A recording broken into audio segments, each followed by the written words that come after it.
జై శ్రీమన్నారాయణ. నేను మీ icon astrologer Gattupalli Suresh Babu. అయితే మనకి చిన్న విషయాలు ఏవైతే ఉన్నాయో అవి ముఖ్యమైనటువంటి విషయాలు మాట్లాడడానికి కోసం చెప్పేసి మీ ముందుకు వచ్చాను. అయితే మనకి ఇప్పుడు ముఖ్యంగా ఇక్కడ మనకి అందరిలో కూడా చిన్న ఆలోచన, సందేహం ఇవన్నీ కూడా ఉంటాయి. ఎందుకంటే కనుక పెళ్ళి అవుతుంది ఎవరికైనా సరే. పెళ్ళి అయిన తర్వాత పిల్లలు పుడతారు. పిల్లలు పుట్టిన తర్వాత వాళ్ళ ఆలన పాలన, వాళ్ళ విషయాలు వాళ్ళకి ఎలా ఉంటుంది అనే ఒక ఆందోళన అయితే ప్రతి ఒక్కరి జీవితంలో ఉంటుంది. కానీ అలానే ఈ యొక్క జన్మించినటువంటి పిల్లలకి ఎలాంటి ఆరోగ్య సమస్యలు వస్తాయి, ఎలాంటి నరదిష్టి తగులుతుంది, వీరికి పరిష్కార మార్గాలు ఏంది, ఎక్కడికి చూయించుకోవాలి, ఎక్కడికి వెళ్ళాలి, ఏం చేయించాలనేది ప్రతి ఒక్కరిలోనూ పెద్ద గొడవ అన్నమాట. ఇది అంటే ప్రతి ఒక్కరిలో ఒక అనుమానమైనటువంటి విషయాలు ఉంటాయి. మనం ఉమ్మడి కుటుంబాల నుంచి విడిపోయి చిన్న చిన్న ఫ్యామిలీస్ గడుపుతా ఉన్నాం, ఎక్కడో జీవన శైలి కొనసాగిస్తూ ఉన్నాము. ఇది మరి ఎలా జీవించాలి, ఇది పిల్లలతో ఎలా కూడినటువంటి విషయాలు అనేది అందరిలో ఆందోళన ఉన్నాయి. కాబట్టి కొన్ని విషయాలు అయితే మనం మాట్లాడుకుందాం. దాంట్లో ద్వాదశ రాశుల్లో ఒకటి ధనుసు రాశి.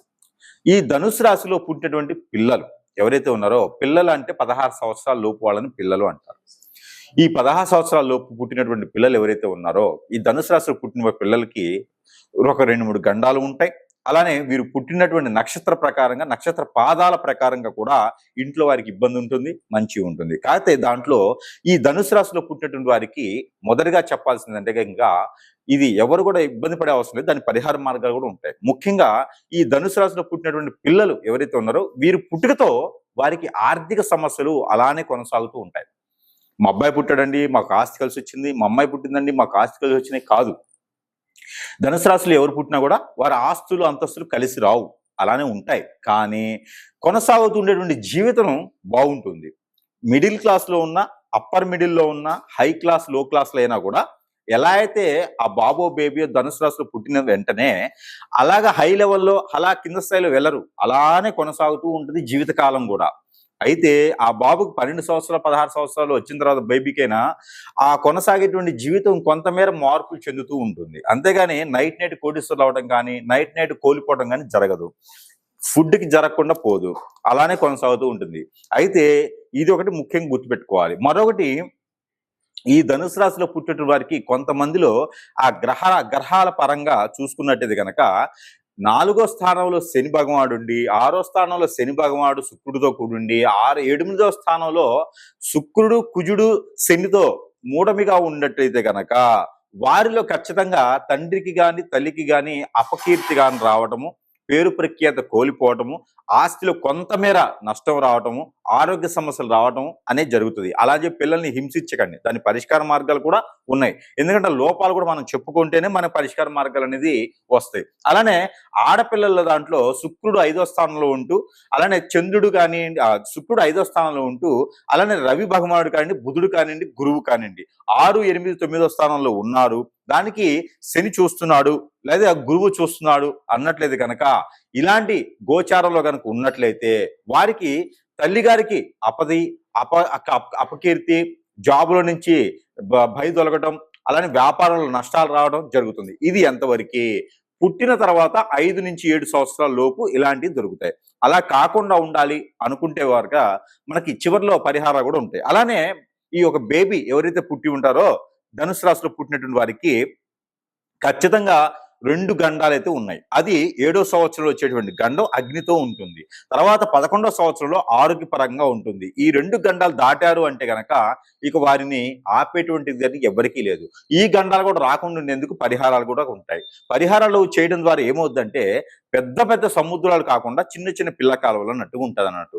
అందుకే గండాలకి అధిగమించడానికి పరిహారాలు కూడా ఉంటాయి.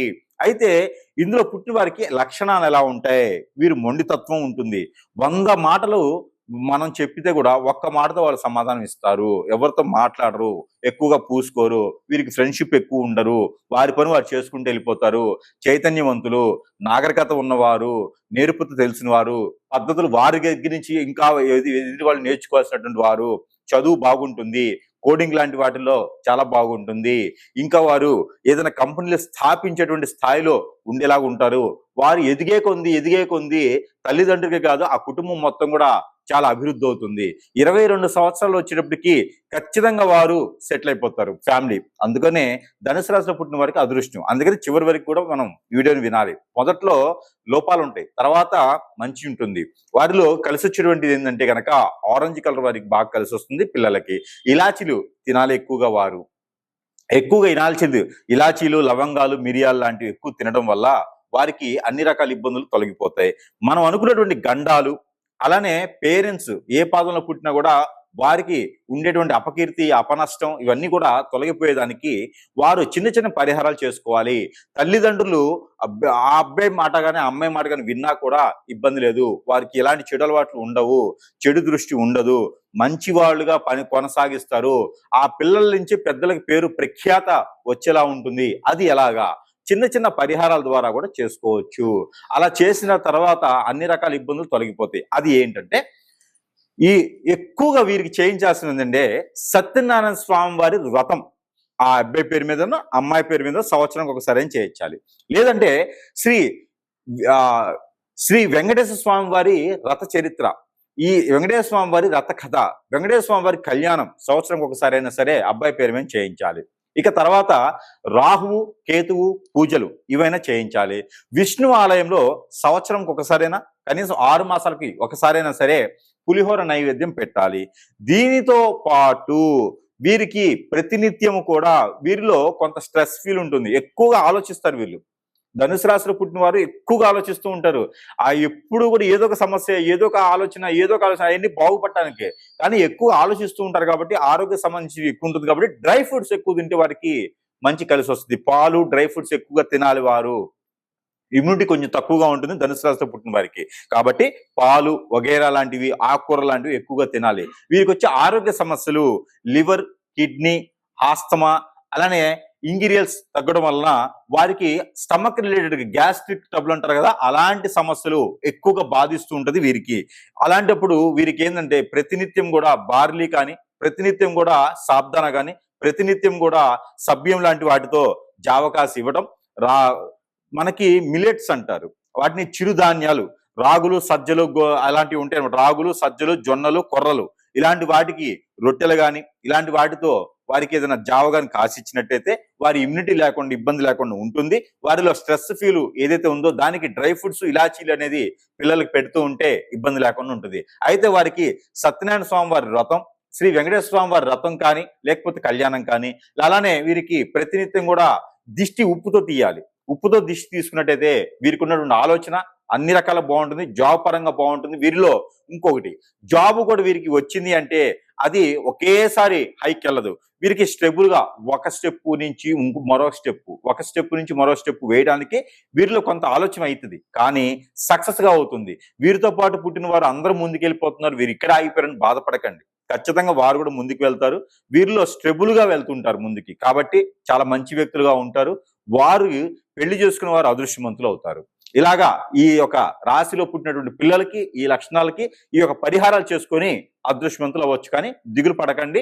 వీరికి ఉండడం వాళ్ళ ఇంట్లో తల్లిదండ్రులకి పేరు ప్రఖ్యాత పోల్చేటువంటి వారు, పెంచేటువంటి వారే ఉంటారు. కాబట్టి ఇబ్బంది అయితే వీరి నుంచి పడే అవసరం లేదు. చిన్న చిన్న దానాలు చేసుకుంటే సరిపోతుంది.